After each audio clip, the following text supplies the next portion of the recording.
Super typhoon Yagi చైనాలో భారీ విధ్వంసమైతే సృష్టించింది. ఏషియాలోని అనేక దేశాల్లో భారీ వృక్షాలను, ఇళ్లను కూల్చివేసింది. ఈ వాస్తవాన్ని పరిగణలోకి తీసుకుంటే యాగి ఎంత ప్రమాదకరంగా ఉందో ఊహించుకోవచ్చు. మరోవైపు ఈ యాగి తుఫాన్ చైనా అభివృద్ధికి చెందిన వాస్తవాలను కూడా బహిర్గతం చేసింది. యాగి సృష్టించిన విధ్వంసానికి సంబంధించిన చిత్రాలు సోషల్ మీడియాలో వైరల్ అవుతున్నాయి. తుఫాన్ తర్వాత చాలా నష్టం చిత్రాలలో స్పష్టంగా కనిపిస్తుంది. దీనికి సంబంధించిన ఓ వీడియో జనాల్లో చర్చనీయాంశమైంది. ఈ వీడియోలలో చాలా మంది వ్యక్తులు తుఫాన్ తర్వాత చెల్లాచెదురుగా ఉన్న వస్తువులను సేకరిస్తున్నట్లుగా కనిపించారు. అదే సమయంలో ప్రకృతి ముందు సాంకేతికత పరిమితులను చూపించే వీడియో బయటపడింది.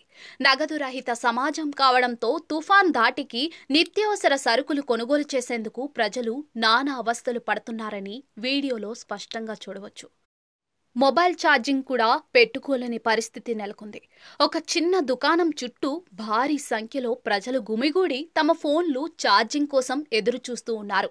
సూపర్ టైఫూన్ యాగి కారణంగా చైనా ప్రజలకు సమయానికి కరెంట్ అందడం లేదని, మార్కెట్ పూర్తిగా స్తంభించిపోయిందని ఈ వీడియోలో చూపించారు. ఇప్పుడు చైనాలో చాలా మార్కెట్లు నగదు రహితంగా ఉన్నాయి. దీంతో ప్రజలు సరుకులు కొనేందుకు ఫోన్లపైనే ఆధారపడాల్సి వస్తోంది. ఈ సూపర్ టైఫూన్ తర్వాత చైనాలోని పలు ప్రాంతాల్లో నీరు, విద్యుత్ సరఫరా నిలిపివేయబడింది. చైనా ప్రజలు తమ ఫోన్లకు ఛార్జింగ్ పెట్టుకోవాలని కోరుకున్నారు. ఎందుకంటే డబ్బు మొత్తం మొబైల్ ఫోన్లోనే ఉంది.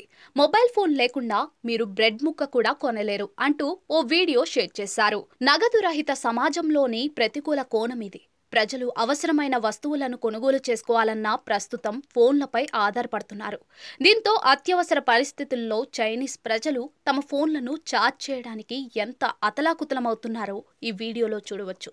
ఈ వీడియో చూసిన తర్వాత ప్రజలు రకరకాల కామెంట్స్ చేస్తూ ఫీడ్బ్యాక్ ఇస్తూ ఉన్నారు.